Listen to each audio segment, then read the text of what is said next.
It was a car accident. Nothing particularly remarkable, but fatal nonetheless.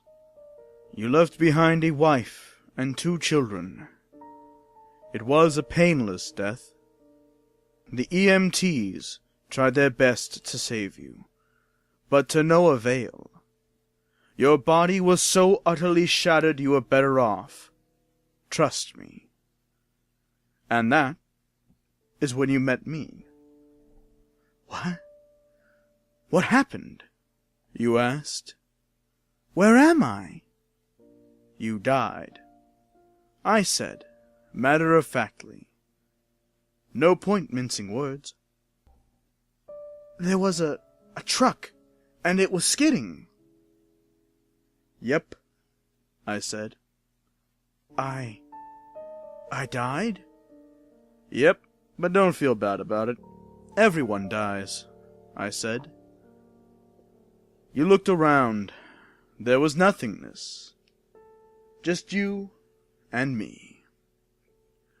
What is this place? You asked. Is this the afterlife? More or less, I said. Are you God? You asked. Yep, I replied. I'm God. My kids, my wife, you said. What about them? Will they be all right? That's what I like to see, I said. You just died, and your main concern is your family. That's good stuff right there. You looked at me with fascination.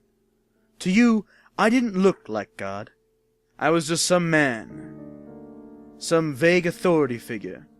More like a grammar school teacher than the Almighty. Don't worry, I said. They'll be fine. They'll be fine. Your children will remember you as perfect in every way. They didn't have time to grow contempt for you.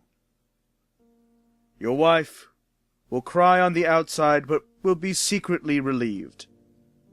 To be fair, your marriage was falling apart. If it's any consolation, she'll feel very guilty for feeling relieved. Oh, you said. What happens now? Do I go to heaven or hell or something? Neither, I said. You'll be reincarnated. Ah, you said. So the Hindus were right. All the religions are right in their own way, I said. Walk with me.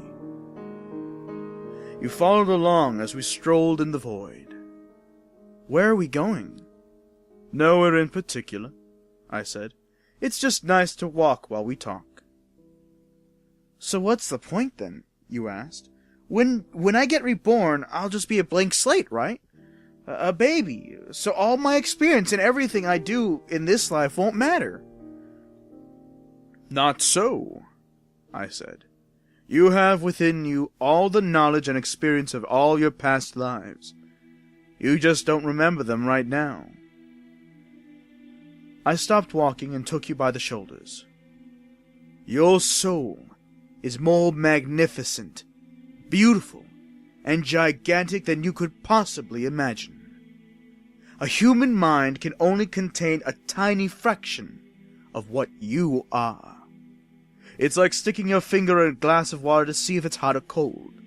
You put a tiny part of yourself in the vessel, and when you bring it back out, you've gained all the experience it had. You've been human for the last 34 years, so you haven't stretched out yet, and have felt the rest of your immense consciousness. If we hung out here for longer, you'd start remembering everything. But there's no point in doing that between each life. How many times have I been reincarnated then? Oh, lots. Lots and lots. And into lots of different lives, I said.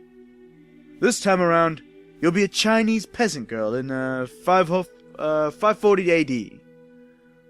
Wait, what? You stammered. You're sending me back in time? Well, I guess technically, time as you know it only exists in your universe. Things are Very different where I come from. Where do you come from? You pondered. Oh, sure, I explained. I come from somewhere else, and there are others like me. I know you'll want to know what it's like over there, but honestly, you won't understand. Oh, you said, a little let down. But wait, if I get reincarnated to the other place in time, could I have interacted with myself at some point? Sure. Happens all the time. And with both lives only aware of their own time span, you don't even know it's happening. So what's the point of it all? Seriously? I asked. Seriously? You're going to ask me the meaning of life? Isn't that a little stereotypical? Well, it's a reasonable question, you persisted. I looked into your eyes. The meaning of life, the reason I made this whole universe, is for you to mature. Do you mean mankind? You want us to mature? No. Just you. I made this whole universe for you. With each new life you grow and mature and become a larger and greater intellect. Just me? What about everyone else? There is no one else, I said. In this particular universe, there's just you and me. You stared blankly at me. But all the people on Earth, all you. Different incarnations of you. Wait, I'm everyone? Now you're getting it, I said, with a congratulatory slap on the back. I'm every human who ever lived? Or ever will live. Yes. I'm Abraham Lincoln? And you're John Wilkes Booth, too, I added. I'm Hitler? You said, appalled. And the millions he killed. I'm Jesus? And you're everyone who followed him. You fall silent. Every time you victimize someone, I said, you are victimizing yourself. Every act of kindness you've done to yourself. Every happy and sad moment ever experienced by a human was or will be experienced by you. Why? You asked. Why do all of this? Because someday you will become like me. Because that's what you are. You're one of my kind. You're my child. Whoa! You said, incredulous. You mean I'm a god? No, not yet. You're a fetus. You're still growing. Once you've lived every human life throughout all time, you'll grow enough to be born. So the whole universe, you said. It's just an egg of sorts, I answered. Now it's time for you to move on to your next life. And with that, I sent you on your way.